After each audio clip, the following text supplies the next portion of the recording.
즐거움을 얻게 하시려고 이렇게 행하심이라 하더라. 아멘.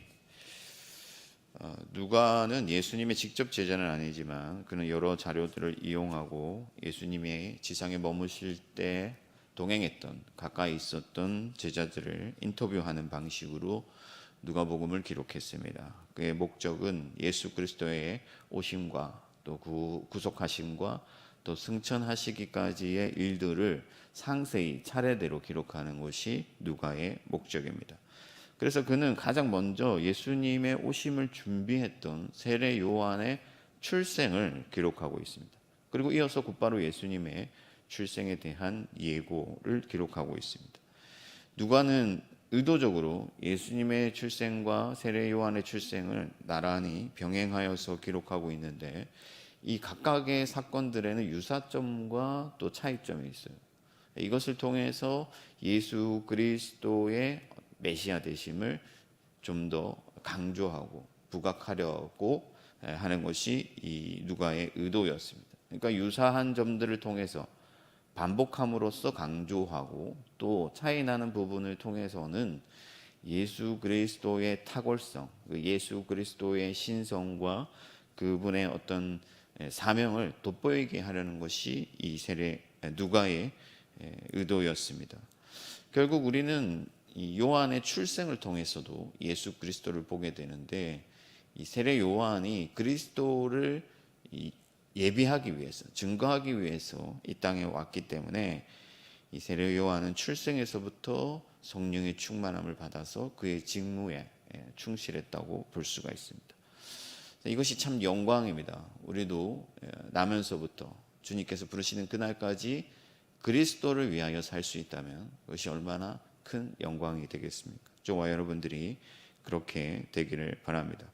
그러면 본론으로 들어가서 누가가 본문에서 강조하려는 메시지는 뭘까? 먼저는 하나님의 약속이에요. 천사가 예고하기를 때가 되면 이루시리라.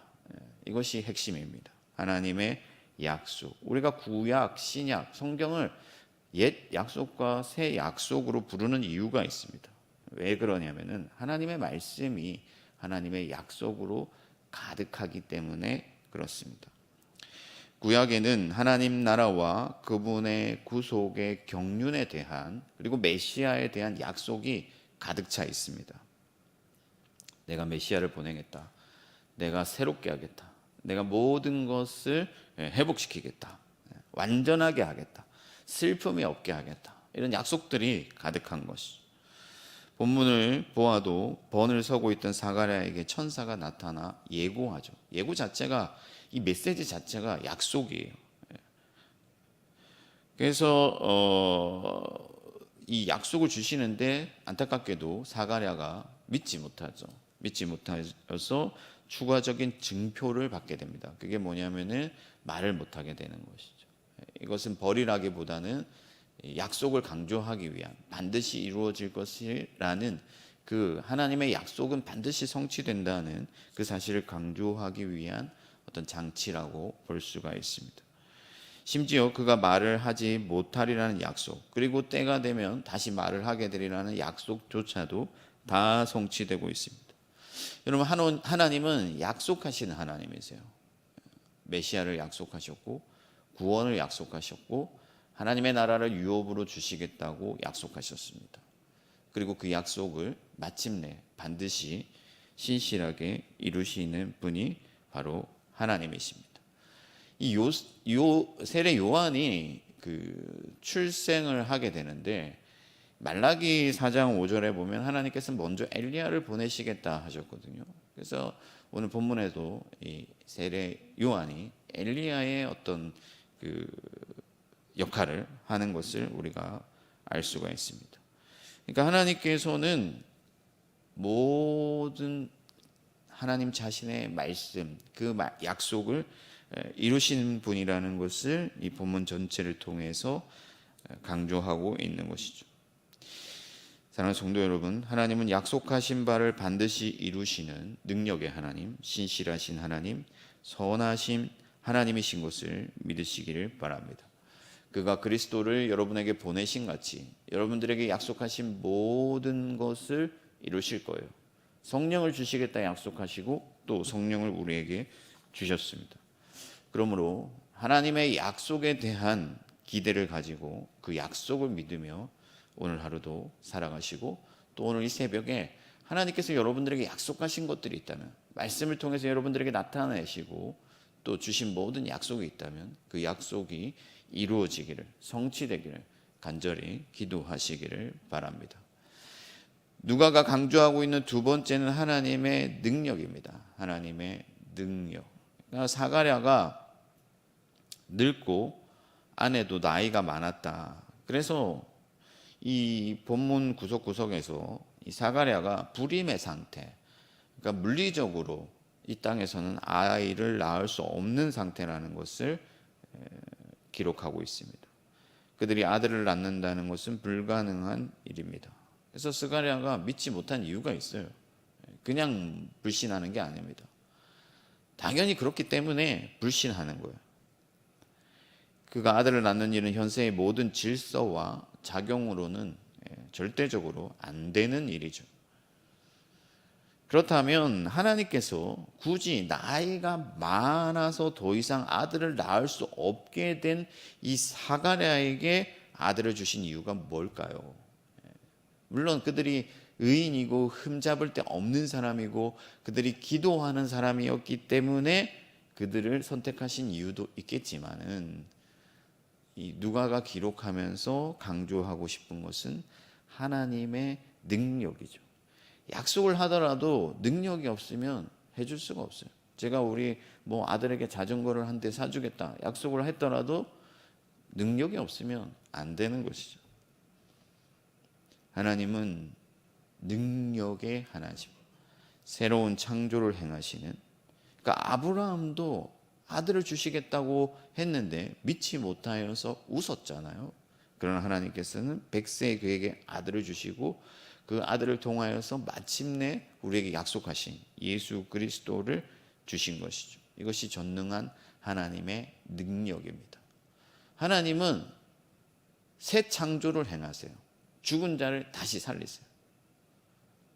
완전히 죽은 것을 새롭게 창조하시고 또 꺼진 것을 다시 살리시고 무너진 것을 일으키시는 그런 분이 바로 우리의 하나님이십니다.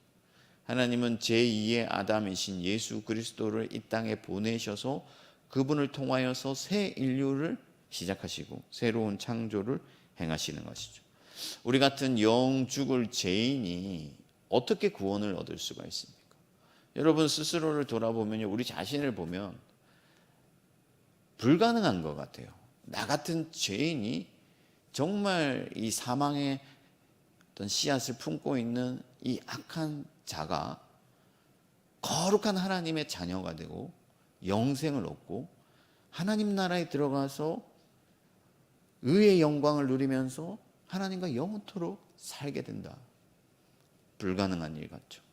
그러나 하나님께서는 마침내 그의 능력으로서 우리를 깨끗하게 하시고 거룩하게 하시고 온전하게 하셔서 하나님의 자녀가 되게 하시는 줄 믿습니다.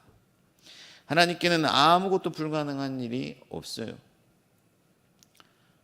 그러므로 여러분들 자신을 절망하게 만들고 하나님의 자녀로서의 어떤 품위를 잃게 만들고 거룩한 삶의 질을 떨어뜨리게 만드는 모든 부정적인 생각들을 떨쳐버리시고 거룩한 하나님의 능력을 믿음으로 하나님의 자녀답게 살아가는 오늘 하루가 되기를 축복합니다.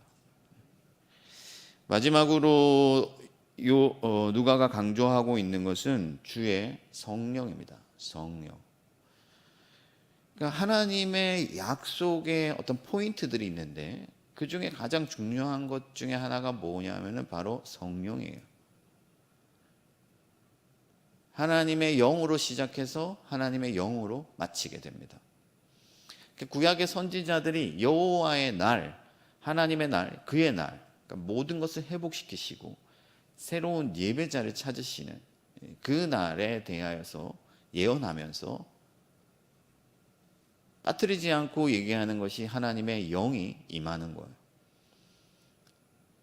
각 사람에게 내 영을 부어주겠다 하시고, 또 힘으로도 되지 않고 능으로도 되지 않고 오직 하나님의 영으로 된다 말씀하셨어요. 그래서 예수님께서는 진리와 영으로 예배하는 자를 찾으시겠다고 말씀하셨습니다.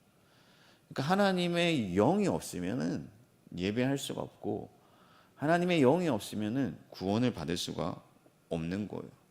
그래서 오늘 세례 요한이 태중에서부터 성령의 충만함을 받아 주의 길을 예비하는 자로 태어날 것을 예고받게 됩니다. 그러니까 그리스도는 성령으로 잉태가 되셨어요. 모든 순간에, 모든 시간에, 모든 사역 가운데 성령과 함께 하셨습니다. 출생에서 성령으로 충만을 받은 이 요한이 하는 일이 뭐냐면은 그리스도 예수의 오심을 예비하는 거죠. 그래서 불순종하는 자들을 순종으로, 미련한 자들을 지혜로, 또 거역하는 자들을 하나님을 예배하는 자로 삼으시기 위하여서 성령이 오셔서 이 일들을 행하시는데, 그 가운데 이 세례 요한이 출생하게 되는 것입니다. 그러니까 사실은 세례 요한이 하는 일이 아니고 성령께서 그 일들을 미리 하시는 것이죠. 성령이 없이는 아무것도 할 수가 없는 것입니다. 그러므로 여러분, 우리가 밤낮으로 구해야 할 것이 바로 성령의 충만함이에요. 우리가 찬송했는데 우리가 회개하는 마음으로 가득해지려면, 하나님의 의를 갈망하면서 살려면, 빛 가운데서 바른 길을 나아가려면 성령이 절대적으로 우리에게 필요합니다. 그래서 여러분, 무각한 사람이 돼서는 안 되는 거예요. 영적으로 깨어있는 자가 되어서 날마다 성령님과 함께 예민한 삶, 기민한 삶을 살아가야 되는 것이죠. 특히나 이 누가의 관심은 선교에 있기 때문에 사람들이 돌아오는데, 그들이 돌아오는데 관심을 두고 있습니다. 그러면 죽은 자가 생명으로 나아오기 위해서 꼭 필요한 것이 뭐냐? 성령이에요.